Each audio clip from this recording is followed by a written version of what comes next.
Hello and a very warm welcome to all of you. Right now you are watching us on our official YouTube channel, that is NCRT Official, along with our eVidya channel number 6 to 12, and you are connected us with on NCRT and PM eVidya channel number 6 to 12. Welcome to our live session of a 5-day 5-hour online sessions.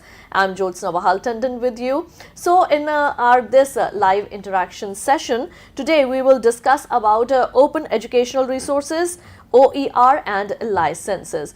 So if you have any queries related to the session, or if you want to know more about our online training sessions, what we're going to do in the next another 5 days, because this is the first day of our online training program. If you want to know more about it, you can call us on 8800440559, or you can email us your queries on training.helpdesk at ciet.nic.in, or you can drop in your messages in our YouTube chat box as well. So we have our guest in studio today. Let me introduce you to our guest. So we have Dr. B. Sadrak, Director, Commonwealth Educational Media Center for Asia. So welcome to our studio. Thank you. So let's begin our today's session. And sir, first of all, I would like to know, how do you define OER, and can all documents on the internet can be treated as OER? Thank you. I think that's a remarkable question. But before answering the question, I would like to thank NCRT, CIET, the Joint Director, Professor Amarendra Behera, and his team comprising of Professor Indu Kumar, Professor Angel Ratnabai, Mr. Gurjeet Singh, and all colleagues at NCRT. This is going to be an extravagance of 5 full days of learning around OER, and I think the first question is very pertinent as to what is OER and how do we define OER. And as I'm going to discuss about the OER, I would like to also thank some of my colleagues who are going to come tomorrow onwards for the next 4 days.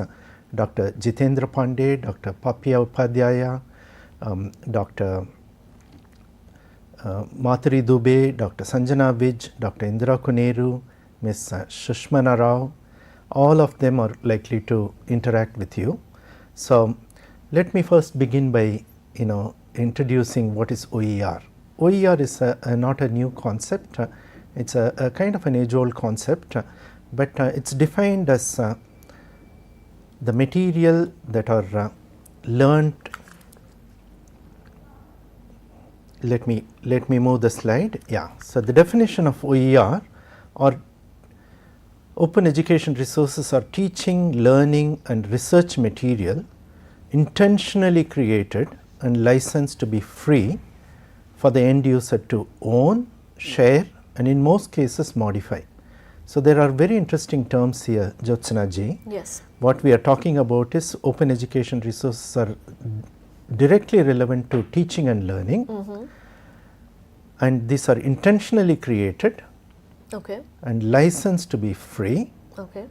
For the end user, whoever it may be, could be a student, could be a teacher, could be a learner, to use this material in a manner that they can not only own, but they can also modify and further share. So interestingly, OER has been a movement for a long time, and I will come to you in a little while as to explaining the background to the OER movement. But UNESCO and the Commonwealth of Learning, the organization I belong to, we seem to have led from the forefront in terms of defining OER as I mentioned, teaching, learning and research material that make use of appropriate tools such as open licensing. The underlining term is open licensing, to permit free reuse and continuous improvement and repurposing by others for educational purposes. Other than the open, in the open education movement, other than the Commonwealth of Learning and UNESCO, you've seen in the recent past the William and Flora Hillett Foundation, who have really led the movement forward. Okay. So that's the definition. Okay. So that is basically this is the introduction of OER. Yes. Right. So, sir, one more question that is popping up in my mind. What is the background of OER? Who started this movement and what was the purpose behind that? Many of us would have known the MIT's initiative around the early 2000 when they started the open courseware around 1999-2000. They mooted this idea that all the open courses should be made open. Okay. So, the open courseware movement actually initiated the thought process, and UNESCO in 2002 brought all the like-minded people together, including my own organization, and started talking about the open education resources movement. That is when the term was coined as OER, and this was followed by, after 2002 we had a meeting in Cape Town in 2008, which resulted in a Cape Town declaration. The meeting happened in 2007, actually convened by the Open Society Institute and the Shuttleworth Foundation, resulted in the Cape Town declaration, which was followed by the first OER Congress that took place in Paris, led by UNESCO in 2012. That is when the 10 recommendations were offered, and thereafter you had quite a few other initiatives that took place. The Mauritius Communique, the Incheon Declaration in Korea, the Qingdao Declaration leveraging ICT to achieve education by 2030, followed by Kuala Lumpur Declaration, and finally the second Open Education Resources Congress in Ljubljana came up with an action plan, and that action plan is what that drives us today in terms of what and how we define today's OER. When it comes to the open education movement, the scope of OER is not limited to just textual material. You have the OER applied also to course material, course modules, textbooks, videos, tests, software, and any other tools and material that are useful for learning and teaching purposes that support knowledge dissemination. Okay. The point to be noted here is that, as I mentioned, open education resources are freely licensed and for reuse. Now, these are defined by something called the 5R activities, or what they call the 5R permissions. You can retain an open education resource material, you can reuse the material, you can revise the material, you can remix the material with your own content, and you can also redistribute, which means a lot of rights are provided to the people who are dealing with open education resources. First, you can retain. That means if you have created OER, you can retain this as your own material. But the moment you distribute, you are actually giving control of your material unto others, which means you can have the right to make, own, and control copies of content, which means you can download, you can duplicate, you can store, you can manage, but you can also reuse, which is the second R. After retain, the second R is reuse, which means you have the right to use the content in a wide range of ways. In a classroom setting you can use it, in a study group you can use it, you can use it on a website, you can share it as a video. So, basically you can reuse, which is the second R. The third R is revising. You have the right to revise, which means you can adapt the content, you can adjust the content, you can modify the content, you can alter the content, you can also translate the content into other languages. You can see that a content created by you, Jyotsna ji, if you allow me to revise, and not only I reuse it, I can also revise it, revise it to a different purpose and different audience. But not only that, I can mix my own content with your content. Oh, great. Which means I can remix with your original content. I can remix my own content and create a new resource, which could be a kind of a new resource, which could be a mashup in a way, and then I can also redistribute it without any inhibition, any royalty to be paid to you, so that the content that's developed with public funds, with public money, can be now distributed freely, so that anybody who needs to access this content can use it. Can use it from anywhere. Anywhere. Okay. Yes. So this is the scope, and these are the 5 R's that you told us, that we can retain, we can reuse, we can revise, we can remix our content, and we can just redistribute it, right? Yes, So, absolutely. sir, what else would you like to tell us about? What are the advantages? Are you going to tell us about the advantages of OER and how it benefits the teachers as well? Yes.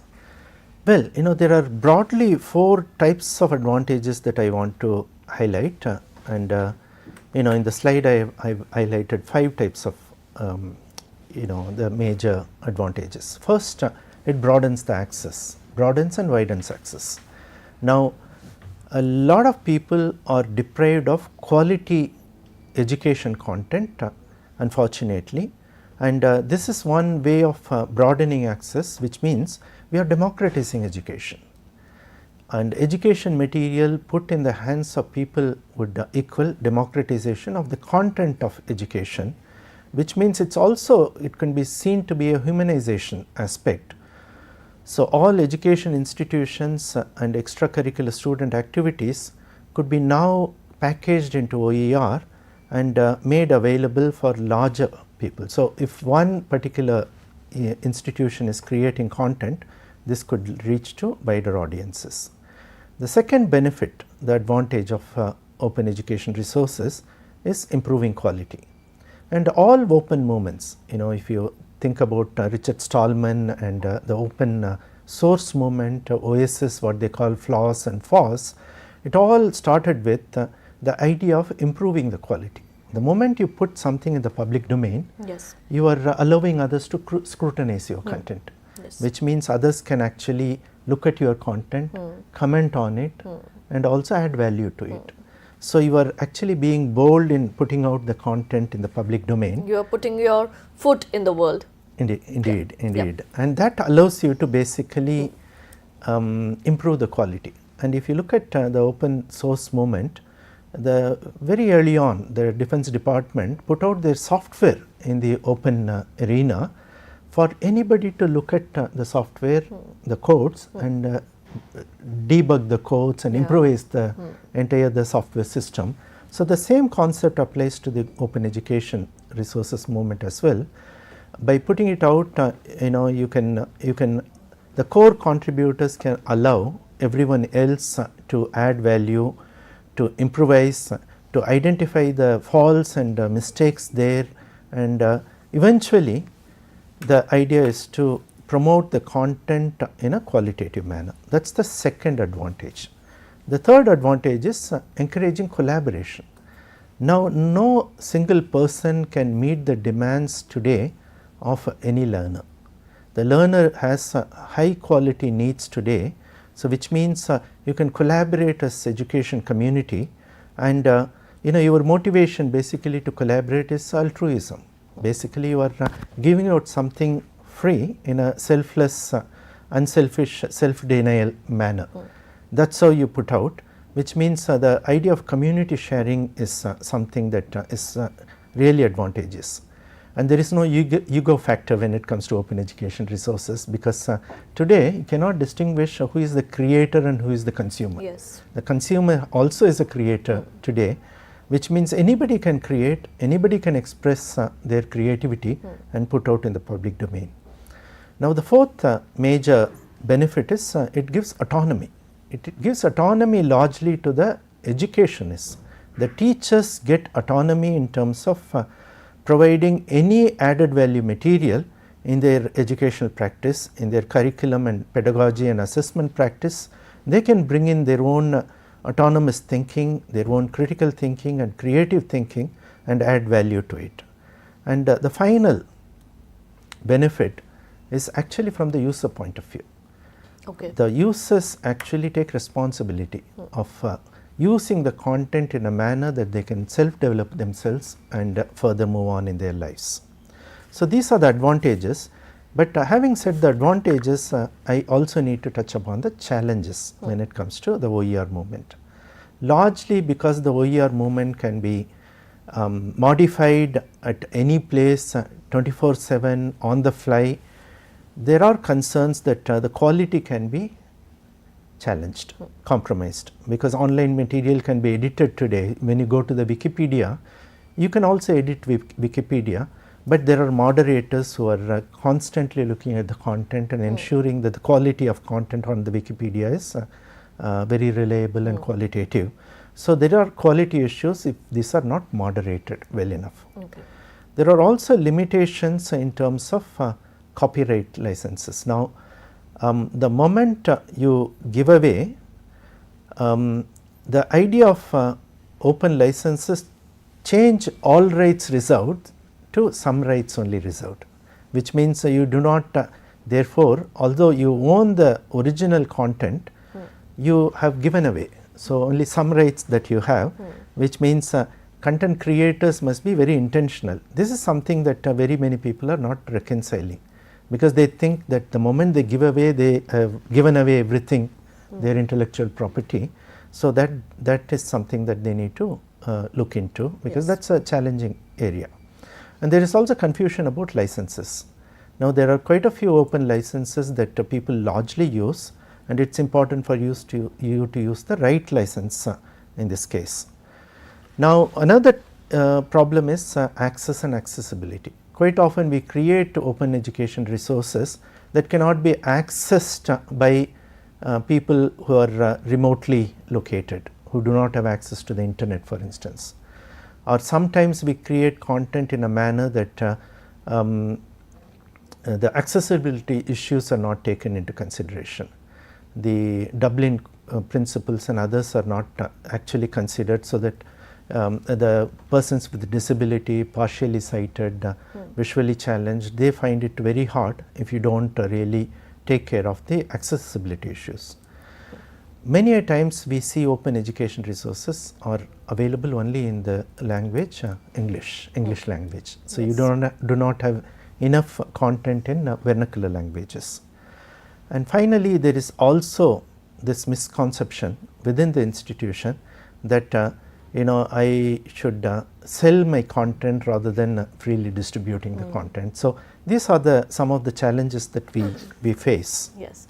So, viewers, today you have joined us on our official YouTube channel, that is NCRT Official, and you are watching us right now on eVidya channel number 6 to 12 and NCRT and PM eVidya channel number 6 to 12. This is our first day of online training session on open educational resources, that is OER and licenses. If you want to know anything more about this training program, this will be a 5-hour, 5-day training program.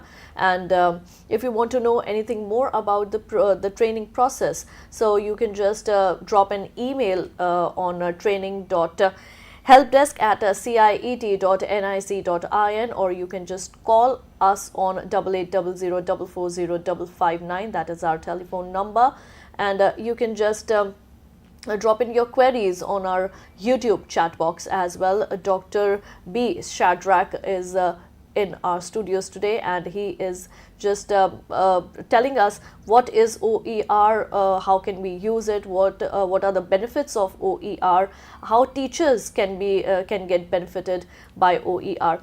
So if you have any queries, you can reach us on the different channels. So Dr. Shadrach, I would like to ask you, how can the institutions get benefit from having OER policy? In fact, institutions can benefit a lot if they only embrace OER, and different nations have come up with certain regulations on OER. Now, they have provided some regulatory guidelines as to how one can create and curate content, how one can use the OER content. Even the Indian government has come up with certain regulations. The UGC has issued certain regulations. Even the CIET, NCRT encourages the use of open education resources and the OER content developed by others. But when it comes to regulation, we also see the opportunity for the teachers to develop newer competencies so that they can use the OER material in their teaching and learning practices. So, you asked me as to how one can benefit by having a clear OER policy at an institutional level, and also in terms of regularizing OER in the learning, teaching and learning practice. So, I want to really dwell upon this particular slide, which talks to about the various steps involved in creating and institutionalizing the OER movement. We talked about the benefits of OER, we also talked about the challenges, we talked about the certain regulations that are encouraging and also ensuring the quality parameters are ensured in the OER movement. But since in the introductory session also talks about the policy issues, I would like to spend the next 5 minutes actually speaking to some of these boxes that you see in the slide, right from the idea of understanding the potential of OER to the policy issues that are conducive to creating an OER movement. So, there is a kind of a cycle, and my colleague Dr. Sanjay Mishra and my another colleague from UNESCO, Fenchun, have come up with a very good document I recommend you to actually look at. And when you go through this document, you could very well understand as to how OER policies are very useful at a national level and also at the institutional level. First and foremost is we need to understand the potential of OER. I elicited some of the benefits, but if this were to be mainstreamed and if you have to create a policy in order for the OER to be mainstreamed within your institution, you need to understand as to why having a policy is important and what does the national education policy itself talks about OER, what does it talk about OER, and there are quite a few references to OER in the NEP 2020 in the Indian context. And we need to understand what are the enablers and steers and what are the focus areas of our policy formulation, whether we want to build capacity within the institution, mobilize resources for putting out more open education resources, do we want to create our own repository within the institution, or do we want to use OER to develop courses, save costs, widen the outreach for the students to take up, do we want to ensure that vocational and 21st century skills are also mixed into our curriculum, what are the resources that we already have within the institutions that we need to take a look at first. The second step in the OER policy formulation is determining your OER vision. What is your vision for your institution? You need to define the vision in terms of providing access, providing quality content, the outreach that I mentioned, the autonomy that we spoke about, the equity factors, the gender sensitivity and equity factors that you need to bring in terms of enhancing the quality of OER. So, you need to really determine the vision of your OER policy within the institution. Then when it comes to framing the policy, you need to see the scope and the scale. Do you want to really scale it up across the board in partnership with various other institutions, or whether you want to only limit the open education resources usage within the institution, within your own institution. So, there are issues that you need to think about in terms of framing the policy, its scope and the scale. And it is also equally important for us to look at the gaps that are prevailing. By having an OER policy, what are the gaps that prevail within the institution that would be addressed? Is it an awareness gap? Is it the availability of resources gap that we are addressing? Is it the accessibility gap for persons with disability or persons living in remote areas? Is it the quality of content gap that we are addressing? Because I spoke to you about earlier that open education resources movement intentionally enhances the quality. You also need to determine whether you have the right ICT infrastructure, you have the conducive environment within the institution, you have to take care of the user capabilities, both students and teachers, and thus you come up with a master plan which basically deal with adopting an open education licensing framework, integration of OER into the current curriculum, ensuring the development, storage and accessibility of OER in a format, in methods and means where everyone can access. You need to align quality assurance procedures to your OER policy. You need to ensure that there is a supporting capacity building and awareness raising initiative built within, so that the policy has the teeth and also all the building blocks that would enable the policy to be implemented in full spirit. You also encourage a sustainability and sustainable business model for ensuring that the OER movement within your institution and across institutions can be sustained. Finally, you also need to have a governance mechanism. So, I actually summarized a number of things which you are going to learn in detail in the next 4 days. What I have summarized today is basically the fact that OER movement is here to stay, and OER movement is something very useful and conducive in the education arena. The national education policy in India encourages OER as a mainstay, as something that we could share, and there are many open education resources implementation models that we have seen in the form of SWAYAM, in the form of various initiatives even within CIET, the idea of Diksha portal to Nishtha to SWAYAM Plus and NPTEL. These are all very good examples, although there is a component of open licensing that could be added to all these initiatives, but at the moment everyone is using and sharing. So, I mentioned about the benefits, I mentioned about the challenges, but also when it comes to mainstreaming, particularly this session which talks to also the policy issues, we need to ensure that the policies are conducive within a framework, that are implementable, that are smart, but also have certain regular governance mechanisms. So, this actually encompasses a kind of what the open education resources movement are all about, and how it started off in 2002 back in after the MIT's open courseware movement, and we have seen the Second World Congress 2017 in Ljubljana actually spelling out the action plan, and actors like UNESCO, Commonwealth of Learning, NCERT, the Government of India, Ministry of Education, quite a few actors globally, all the progressive governments and the Ministry of Education have promoted the use of OER, and we are at a stage where all the teachers, particularly teachers at the elementary, middle, primary, secondary school level, should also now start to embrace the OER movement. That is my plea. Yeah.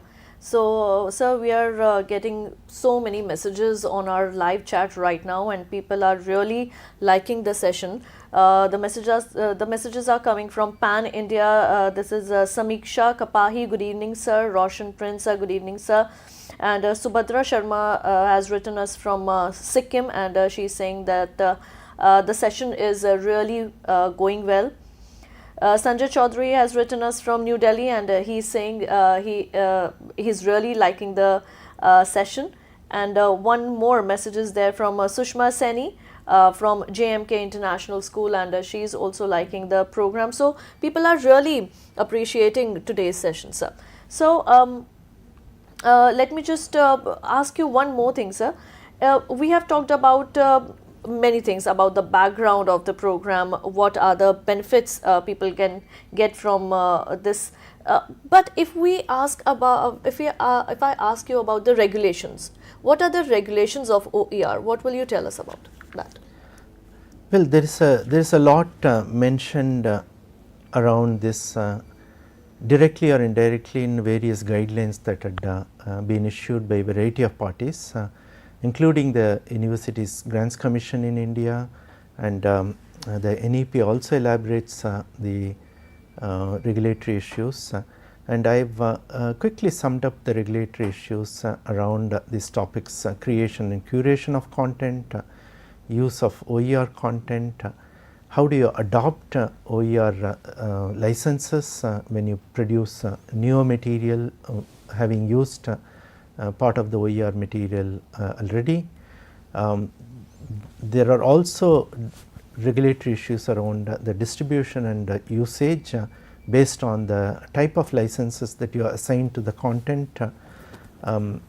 There is also a focus on teacher competencies in order for them to not only understand what OER movement is all about, what is OER, and becoming a part and parcel of the movement, but also create content and make those content available for the larger good. And we have also talked about the quality parameters, and as we speak the Indira Gandhi National Open University has constituted a committee to look into the quality parameters of OER for their institution to begin with, but this would impact largely other education institutions as well. So there are these issues that one should be aware of, but I would greatly recommend people to look at some of the regulatory guidelines that have been put out by the government agencies such as the UGC in terms of using that as a kind of a guiding principle. And for instance, there is this guideline that you can use up to 40% of the existing open education resources content in the new course material and new education content that you create. So you are permitted to use almost up to 40% of the existing content, which is something that everyone should take advantage of, but unfortunately not many people do so. So that's one of the reasons I understand CIET and NCERT have come up with this 5-day training program aimed at teachers, so that teachers not only in the next 4 days understand every facet of OER, but also comply with some of the regulations that have come into play in terms of their usage and their redistribution and remixing and reuse and retaining and revising. So today you have joined us in the first session of our online training program, that is on open educational resources, OER, and licenses. If you have any queries regarding the training session or if you have any other thing you want to ask, you can just call us on 8800440559, or you can email us on training.helpdesk at ciet.nic.in.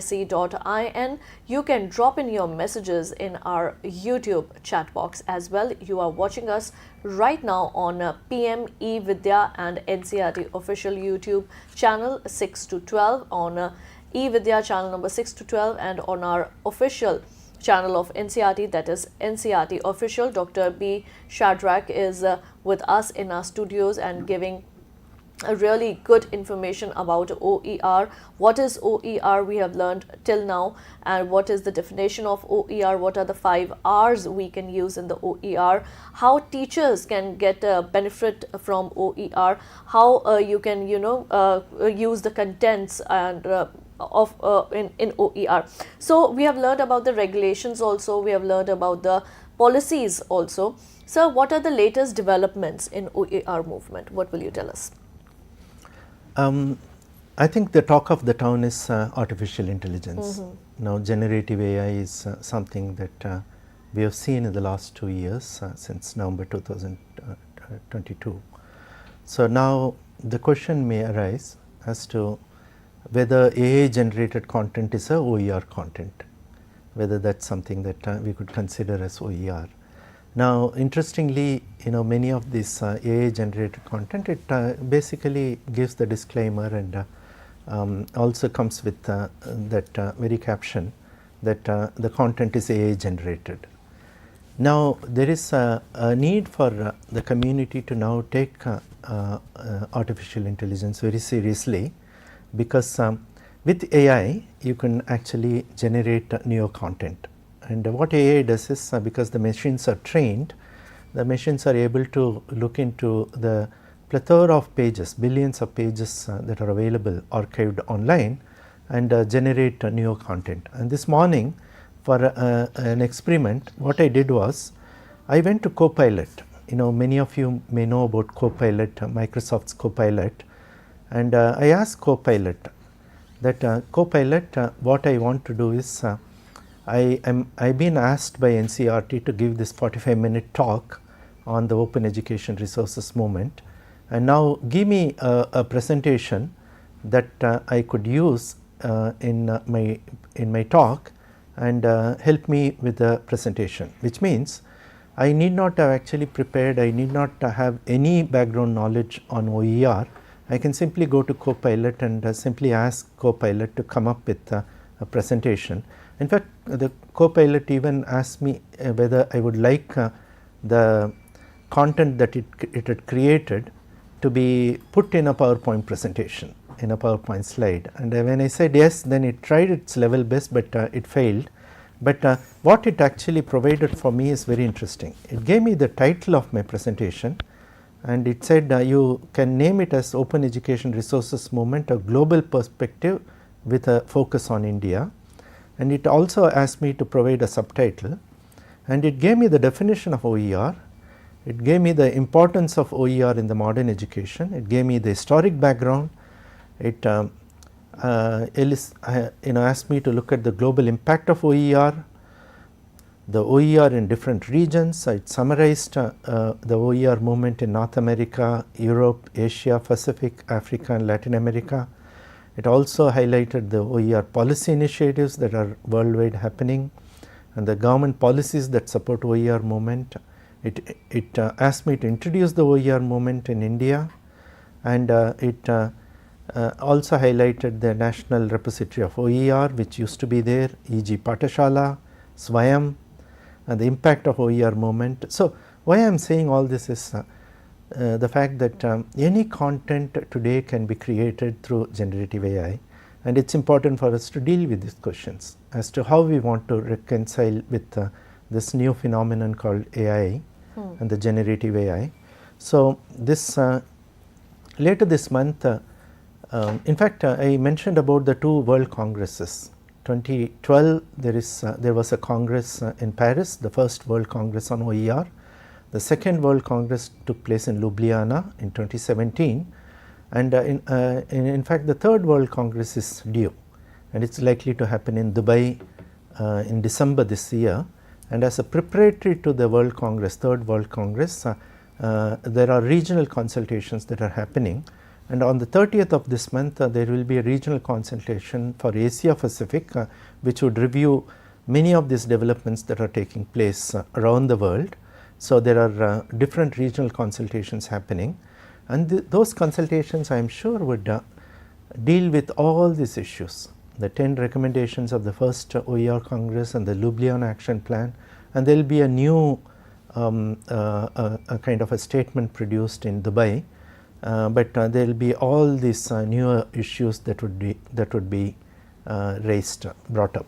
And my own organization, the Commonwealth of Learning and its regional center in Delhi, we are now looking at OER from a different lens. We are looking at OER from the teacher's point of view. Now, what happens, many companies would directly want to have interaction with learners because the number of learners is huge.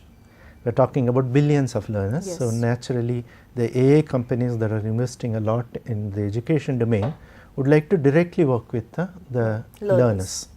Now, organizations like mine would want to work with teachers. Okay. That is one of the reasons we are here today and the next 4 days in encouraging teachers to understand the entire gambit of OER. Now, we would like teachers to be in the loop of AI, what they call human in the loop AI.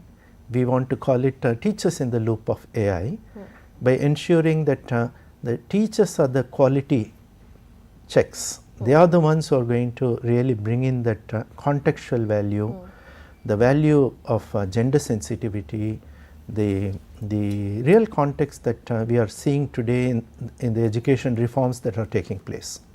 Now, learners cannot really deal with the education reforms. Teachers are expected to deal with the education reforms.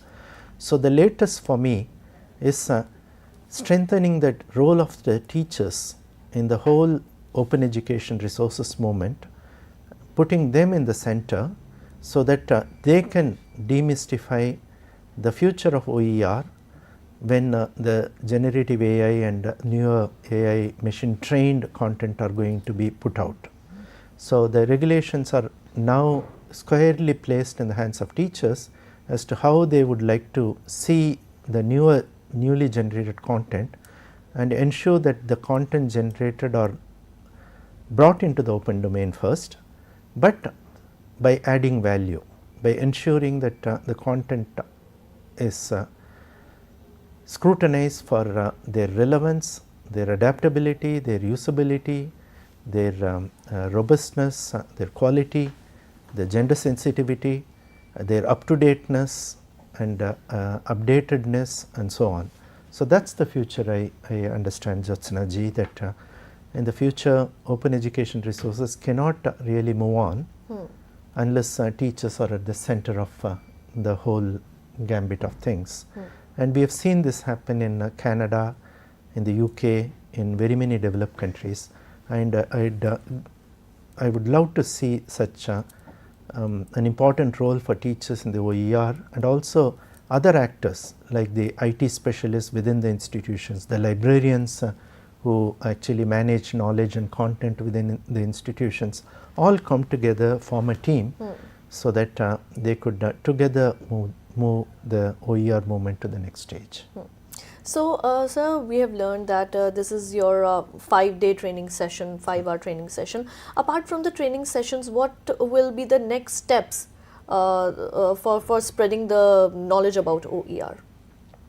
So, one of the things that we are discussing as we speak with CIET, with Professor Angel Ratnabai and Professor Amarendra Behra, Professor Indu Kumar, is the creation of a full-fledged OER course, which is a self-learning course which would be put out on the Diksha portal as a very elaborative course which the teachers can access. All the 8.5 million teachers in this country can access this course, not only teachers in India but globally can access. So, my colleague Nabila Atta and my other colleagues at SEMCA are involved in creating this new course, a 15-hour long new course which would be available as part of teacher development program for every single teacher in our country in various vernacular languages, so that the teachers can understand and become a part and parcel of the OER movement. So, that is the first step.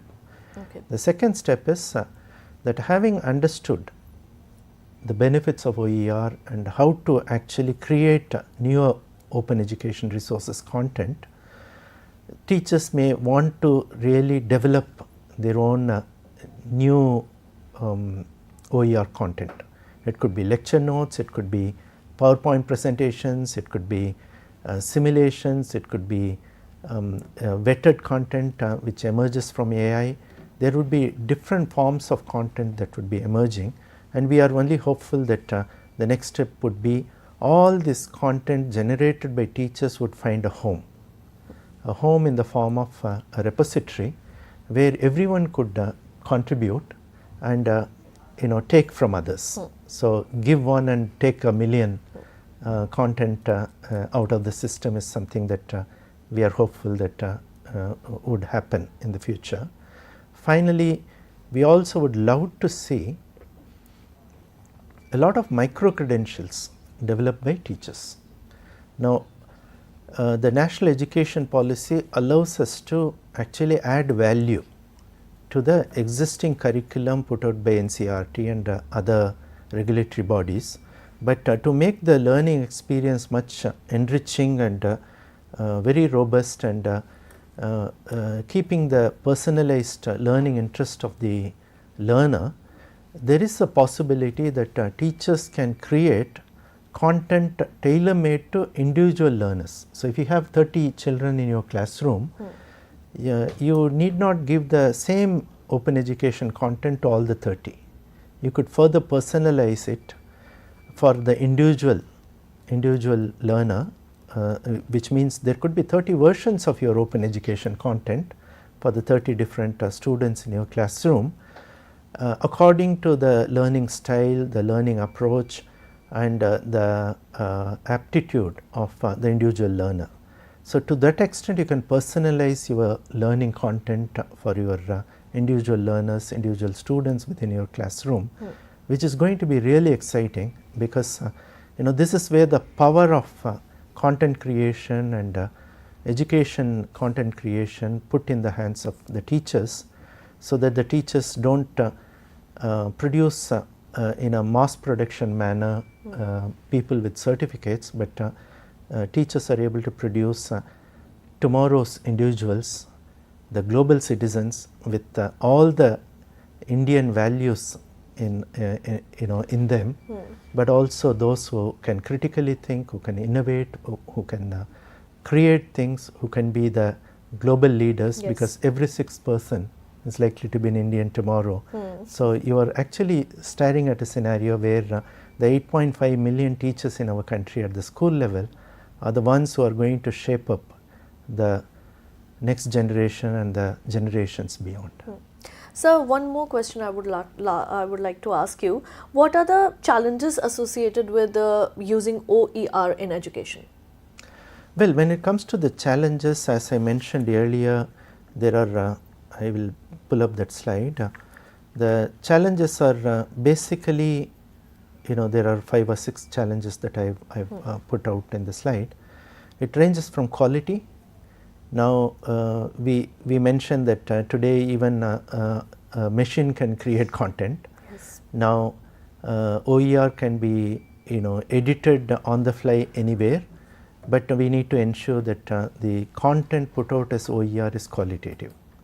The second challenge is that very many people are not willing to license their content as open education resources content.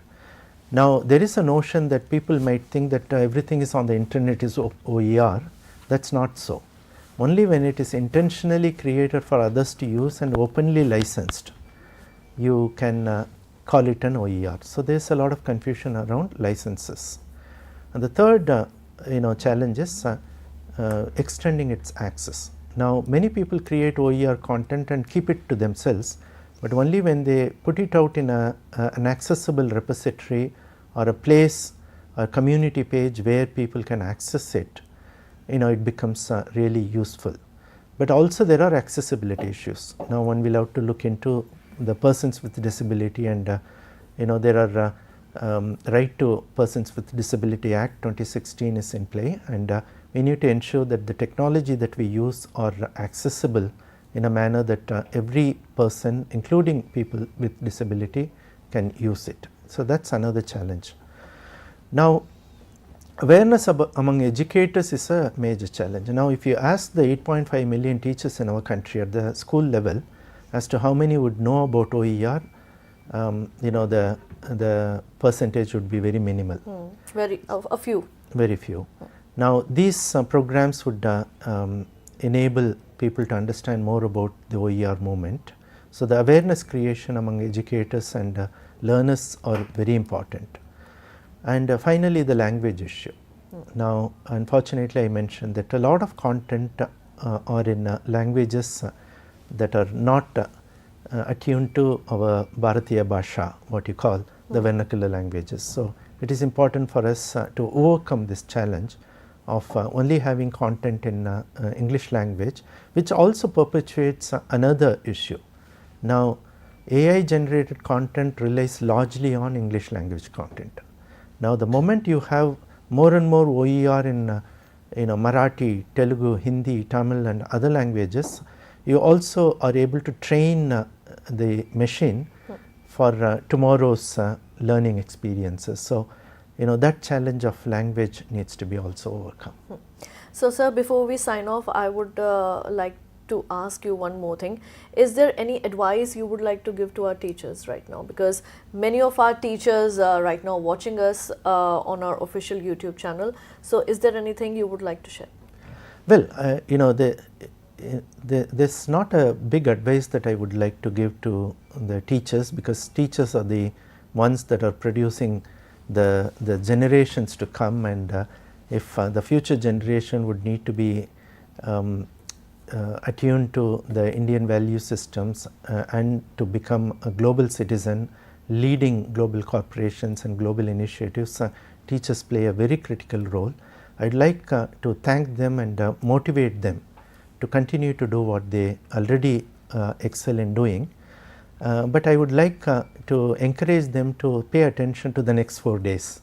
The next 4 days are going to be very important because we are going to delve into a variety of topics within OER. I have today given everything in a nutshell in a manner that I have introduced the next 4 days if you like, but my colleagues who are going to come out and speak at length on the various licensing processes, the way to create newer content, way to source content that are available, where to find an OER content, how to mix those content and create newer content, how to actually save this content in a manner that these are available in a repository for others to access. So, a variety of issues are going to be dealt with in the next 4 days. I would encourage all the teachers to pass on the word so that others can also their neighbors and other teachers can attend. But watch out for the 15-hour course that I was talking about. The 15-hour course could very well be a part of your teacher development program, which would enable you to become a part and parcel of the OER movement. And as I stated, OER movement is highly rampant in very many developed countries. In fact, OER is much more important for the developing economies and the emerging economies like India, whereas the OER movement is much more prevalent in the developed countries. I think we need to flip the coin and take the leadership, and I would only want to see that the third OER Congress that is happening in Dubai, which would recognize not only the power of countries like India and the teachers in India, but finally perhaps the fourth OER Congress led by the teachers of India. Okay. Thank you so much, sir, for coming to our studios and educating us on OER. Thank you so much for giving your time. Thank you. Thank you, Jatsana ji. Nice interacting with you. Same here, sir. So that's all for today, and just keep watching our official YouTube channel for more. Namaskar.